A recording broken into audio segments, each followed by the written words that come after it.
निकम जी, अगर आपने पिछले 1 साल के अंदर अंदर कोई प्रॉपर्टीज़ की सेल या परचेज़ की है तो आपके लिए खुशखबरी ये है कि आप एफबीआर के रिकॉर्ड में आ चुके हैं। जी हाँ, एफबीआर के चेयरमैन ने अपनी रीसेंट प्रेस कॉन्फ्रेंस के अंदर बताया कि हमने एक लिस्ट इशू की, एक लिस्ट निकाली जिसके अंदर उन लोगों को शामिल किया जिन्होंने पिछले 1 साल के अंदर 2 से ज़्यादा प्रॉपर्टीज़ की सेल या परचेज़ की है। और दूसरा चेक हमने ये लगाया कि इन प्रॉपर्टीज़ की वैल्यू 1,60,00,000 रुपए से ज़्यादा है, तो आप इस लिस्ट के अंदर शामिल हो जाएंगे। जी हाँ, एफबीआर के चेयरमैन ने जब लेटेस्ट एक प्रेस कॉन्फ्रेंस की उसके अंदर ये बताया उन्होंने कि हम लोगों ने अपने डेटा को 4 मेजर डिपार्टमेंट्स के साथ इंटीग्रेट किया है, जिसके अंदर सरफहरिस्त बैंक्स हैं। दूसरे नंबर पे उसने कहा जी कि हमने नादरा के साथ किया है। तीसरे नंबर पे उन्होंने ये कहा कि हमने एक्साइज एंड टैक्सेशन के साथ किया है। और चौथे नंबर पर उन्होंने कहा कि हमने अपने डेटा को लैंड रिकॉर्ड डिपार्टमेंट के साथ भी एक्सचेंज किया है। जब उन्होंने लैंड रिकॉर्ड डिपार्टमेंट के साथ डेटा को एक्सचेंज किया तो पता चला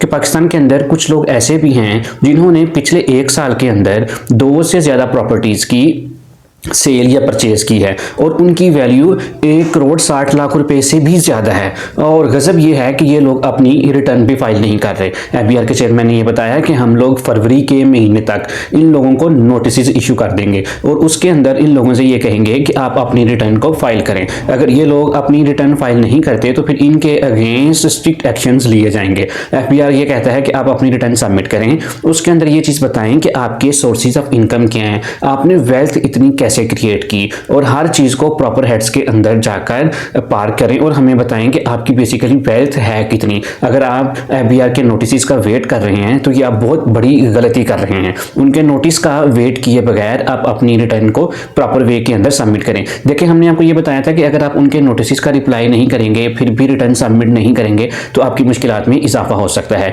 क्योंकि रिसेंट अमेंडमेंट्स के बाद एफबीआर के पास बहुत स्ट्रिक्ट किस्म की पावर्स आ चुकी हैं। वो आपकी प्रॉपर्टीज को सील भी कर सकता है और इवन वो अगर आपकी बिजनेसेस हैं तो वहां पे आकर कब्जा भी कर सकता है और अपने बंदों को बैठा सकता है। एफबीआर कहता है कि हम अपने बंदों को जाके वहां बिजनेसेस के ऊपर बिठाएंगे और देखेंगे कि बिजनेस एक्चुअल सिचुएशन में चल कैसे रहा है और कितना रेवेन्यू जनरेट कर रहा है। तो ये सख्त किस्म की पावर्स हैं जो एफबीआर के पास आ चुकी हैं। लिहाजा without any further delay, without waiting for their notice, आप अपने रिटर्न्स को सबमिट करें। तो ये एक इन्फॉर्मेशन थी जो हम आपके साथ शेयर करना जरूरी समझते थे। अगर